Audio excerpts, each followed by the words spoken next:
let's get into it. Okay, first off, so many complaints about this chapter, the ending, the people popping up like Jalal, Melody, etc., etc. I don't mind Jalal and Meredy because I figured that we were going to get everyone that's alive help out in this war at some point. I was actually expecting this. But the thing with Ultir at the end, I'm not going to say this was a good chapter. I'm not going to say it was a bad chapter. But I will say this chapter has me scared. The reason I say this is because I was talking to a friend of mine about how Fairy Tail's going and like Aquarius coming back and like some miracles that have been happening lately.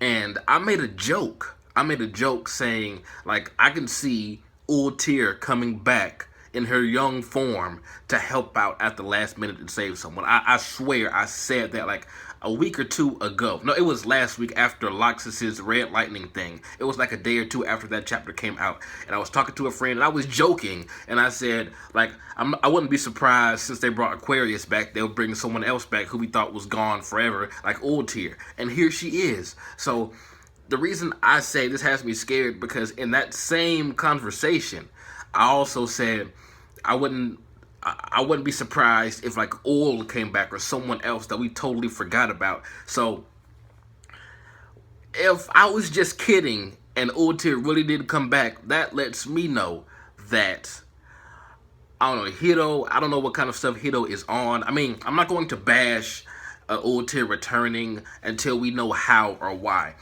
It kind of seems like because she's using time, space, magic, or whatever the fuck that chick is using to stop, the Fairy Teru members in time or whatever, that Ultir can kind of, like, maybe travel through time magic and, like, no, I'm the big dick of time magic. Or maybe she's just back young again. I don't know if this is because, like, her time magic summoned Ultir. Maybe Ultir's, like, the grandmama of all time space magic now or some shit. I don't know. Or if she's like actually there, like after this female is defeated, she'll still be there.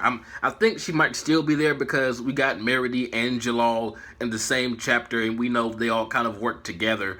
So I think she's back. I think Ultir is back in her younger form. But tell me what you guys think. Do you think she's back for real, or do you think she's like the big dick of time space magic and she's just there to shut her down, and after she's defeated she'll, like, I don't know, go off somewhere else? Because Ultir wasn't dead, she was just an old lady, and I guess we kind of assumed over time, since there was a time skip, she would be dead. So I don't know what's going on with that. I really don't want to get too much into it.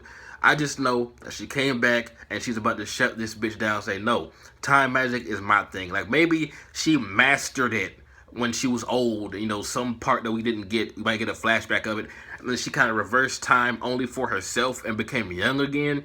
I don't know. Like I said, I really don't want to think too hard or too much into that, but other than that, this chapter was pretty cool. I love seeing Wendy whoop ass now, and Leon, when Leon and Gray protected, well, did they protect Juvia? No, Meredy came in and protected Juvia, I'm sorry, but just seeing Leon using his make magic with two hands. Like, we remember, if you remember way back in the day when he was a villain, he only did it with one hand. It's just kind of cool because I went back and watched some earlier episodes to see how far a lot of characters in Fairy Tail have come. Like Leon, he was like, you know what, I don't need this two-handed shit. I'm a big dick, I can do it with one hand. And just seeing him and Gray side by side using both hands is epic. I mean, it's not that big of a deal, especially since that is so far behind us. But like I said, I went back and watched some older episodes, and it's just like wow. I totally forgot that they fought, like Leon and Gray fought, and he's just in love with every hot chick that he comes across. That face he made when he saw Meredy, I'm like, dang, Leon just needs some butt, man. Somebody give Leon some ass. But I mean, we got Jalal, we got Meredy, and we got Ultir at the end. So, I mean, that's really all that happened this chapter. We got Urza and Kagura taking off on this big dude and these other dudes. They came in like, we're the 9 big badasses of such and such squadron, and they were like, you know what, shut the fuck up, and just one shot at them right then and there. I thought they were about to do some damage, the big dude with the long white hair. But, I mean, she's Urza, so, I mean, what are you going to do? But tell me what you guys think about this ending. There's really not that much to talk about in this chapter. Anyway, just tell me what you guys thought. I'm about to go to sleep. I have to go to work in a little bit. No stream today, unfortunately, because I had to go to work this morning.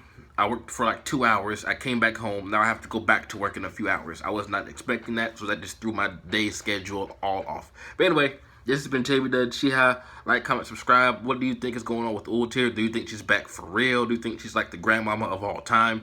Or she's just there because that other female is doing time space magic and her world is activated? Like, maybe she can pop up like in this time space world. I don't know. But anyway, this has been jbDAuchiha. Like, comment, subscribe, but I'm out.